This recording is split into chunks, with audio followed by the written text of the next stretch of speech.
Um, I want to comment about what's happened in Brooklyn tonight.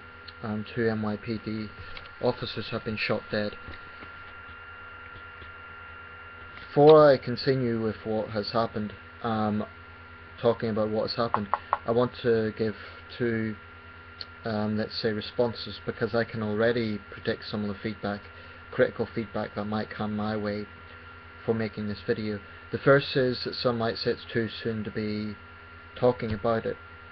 Well, obviously the event has just happened, so details are still coming in.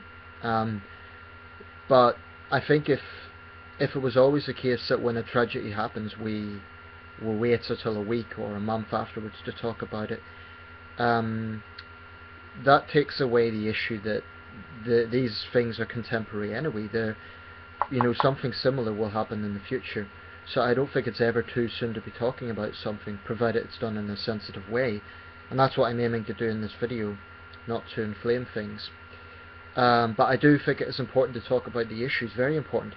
And if not now, then when? So yeah, I don't think there's any problem with talking about it shortly after it's happened. The second thing is I should say there's 3 points I want to make. The second thing is, I got one critique before saying I'm not an American. How can I comment on something that's happening there? Again, I utterly reject that.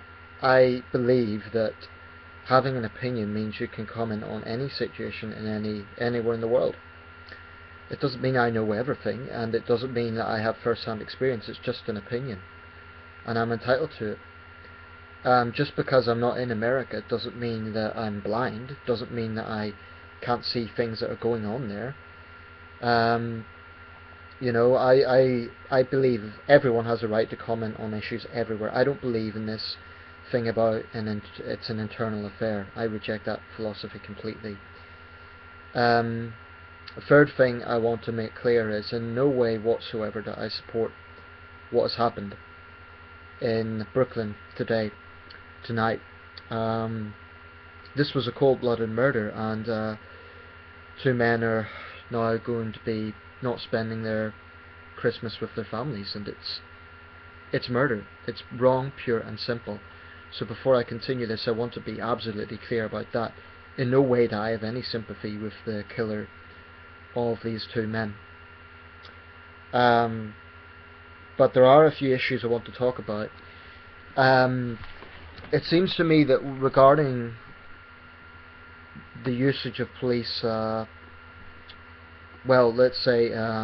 regarding the position of police in America, it produces very polarizing opinions. On one hand is one hand who just hate the police and believe that they're all murdering thugs and they all kill innocent black men. That's one sort of extreme viewpoint, because it isn't entirely the whole picture. The other extreme viewpoint is that all police are innocent and they're above criticism, and the protesters are just criminals and this sort of thing. Both viewpoints are wrong.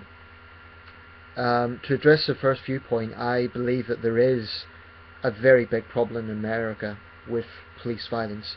I'm convinced of it, and I stand by everything that I have said. I do believe there is some evidence emerging that we can call the current situation with police in America bordering on being a police state, in the sense that essentially American police can kill American citizens and get away with it, as we've seen from the Eric Garner case. But that doesn't mean that every American police officer is a thug who just targets black men, and it doesn't mean that all of these situations are motivated by racism. I do believe that it's important to look at each case individually, rather than, whilst there is a general problem, cases need to be looked at individually, and I still think there's a big difference between the Michael Brown case and the Eric Garner case. Also, two wrongs don't make a right, so whilst the Eric Garner case was in my view utterly despicable, and its outcome was despicable, that does not justify the cold-blooded murder of two men who were just doing their job. From what I understand, they were on an anti-terrorism operation which was designed to protect New Yorkers. So nothing justifies killing two police officers, or killing anyone for that matter. But to the other extreme faction, that is those people who, a lot of them frankly are motivated by racism, and if you doubt that, just look at the sort of comments they're coming out with, who basically believe that all officers are innocent, the police are above criticism, and if someone wears a uniform they can do what they want. Those people are not only idiotic, but they are wrong. Now, in my opinion, there is no real moral difference between what happened to Eric Garner and what happened to these two men tonight. In both cases, we have people being killed for, let's say, being in the wrong place at the wrong time. Or, well, actually, that wouldn't be the appropriate thing to say in the Eric Garner case, because it was an orchestrated killing. I don't care what the NYPD calls it, they killed that man. And what happened tonight in Brooklyn, this tragedy, these two officers were clearly targeted by an extremist who just wanted to kill police officers. We need to be sensitive to that, and I do hope the protesters find some compassion, because nothing justifies what's happened to these men. You know, I'm sure they've got families, and just like the family of Eric Garner, the families of these officers are just days before Christmas going to be without their loved ones, and it's a tragedy, it's an abomination, and if the man didn't kill himself, then I would say he should absolutely be brought to justice, but he killed himself. For me, what I'm concerned about is that the NYPD will turn this tragedy and turn this heinous crime, which is what it was, into sort of a cover for them to continue behaving the way that they are in terms of abusing their power. And I am concerned that will happen, and of course there'll be a sentimental connection here, because people will look at this tragedy tonight and then think the police are always right. Now, what happened today was utterly wrong. It was a cold-blooded murder of two men, and nothing at all justifies what happened. But that doesn't mean there is not valid criticism to be had of police in America. I think there's a lot of valid criticism. I would make this analogy, actually. It's a bit like, just because Anders Breivik in Norway was a callous, racist piece of shit who murdered 77 innocent young people, doesn't mean that there isn't also a problem with Islamism in Europe, which is one of the things he was railing against. Doesn't mean his actions are right. He was a cold-blooded terrorist. But I would use that analogy because basically it comes down to two wrongs don't make a right. What happened to the two police officers in Brooklyn was wrong. What happened to Eric Garner was wrong. And the NYPD trivialized that from the start. They said, oh, it's a tragedy, but they still went out of their way to defend the officer involved. So there is double standards involved. I personally don't believe that the murder of a police officer is morally worse than the murder of anybody else. It's wrong. That's not to trivialize it. Murder is murder. And I'm not sure if these men had families or not, but whatever the case, it is an utter tragedy and an abomination. The two men lose their lives just days before Christmas, simply for doing their job. And I do think this is going to be a toxic situation in America if you get these vigilante-style attacks on police officers. Based on what we know so far, it does sound like a vigilante attack, and that's worrying. Because for one thing, it means that officers are going to be targeted, and there's potentially going to be more murders. But that then is going to have another effect, whereby police officers are going to build up resentment, and they then could just become more extreme themselves, and they will then target more people. So it's going to be a never-ending cycle of violence, and I think it's very troubling. Now, the guy who done this killed himself, so he can't be brought to justice, and it could be said it's a card's way out. That's unfortunate, because that means the families of these two officers are never going to get justice. But Eric Garner's family didn't get justice, nor did the many other examples of American citizens being killed by police. And I do use the word killed. This wasn't a mistake. It wasn't, I use the word killed, I think it's valid.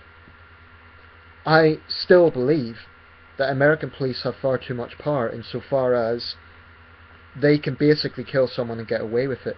Now, the difference is, I say two wrongs don't make a right. The difference is when someone kills a police officer, that is considered a bigger crime than killing an average citizen. So it's wrong, but you can be damn sure that the perpetrator will be brought to justice, unless, like in this case, they've killed himself. But if he lived, he would absolutely be brought to justice, and that's fine. I have no problem with that. But there's double standards when it comes to the police and average citizens. Now, what I'm trying to do here is just try and get an objective viewpoint, rather than just demonizing the police or condoning this heinous crime. But at the same time, not jumping on the Fox News bandwagon of basically treating these deaths as being worse than the death of Eric Garner. Eric Garner, let's be clear, was tackled to the ground, choked to death, and then the NYPD insulted the victims, his family, by trivializing it. So there are very important questions to be raised here, and I think that it is worrying, because this is a cycle of violence. Police officers are only human. They're going to feel anger at this, understandably, but potentially that could mean that they'll be tempted to, those officers who do act like thugs will do it even more so and feel like they have some sort of moral right to do so, because two of their colleagues were killed in cold blood. It's a little bit like if soldiers in a war zone see their colleagues being killed. Sometimes that's the context of war crimes happening. So it's a never-ending cycle, and it's troubling. Really is troubling. So I think what needs to really happen here is there needs to be some sort of dialogue to have mutual trust between the police and the public. Now, that's not to say that the killer of these two police officers was a normal person. Some people are saying he was a career criminal, and there are no excuses for killing them. But it's no good just saying, well, there's a fringe of protesters who will resort to these measures and they should be silenced. They should, but that doesn't mean it's okay to ignore the vast majority of protesters who are peaceful. That is the point. The vast majority of protesters in the wake of the Eric Garner verdict were not committing violence. They weren't going out and saying, let's kill police officers. They were just understandably angry at an unjust decision. And they feel that they're being ignored by the justice system, because they are. So I think I really hope there's responsibility on both sides. Protesters who condemn the killing of Eric Garner should also condemn this and show that they're consistent in their views. But I hope the NYPD doesn't use this tragedy as an excuse to continue abusing their position, which is blatantly what they've been doing. So that's my views on the matter. By the way, if you're going to comment, that's fine. I'll leave the comment section open, but I do ask that you take everything I say in this video into consideration before you disagree with me. Once again, just to conclude, nothing justifies what happened to these men. It was a callous, cold-blooded murder, and the man who done it was a thug. Full stop.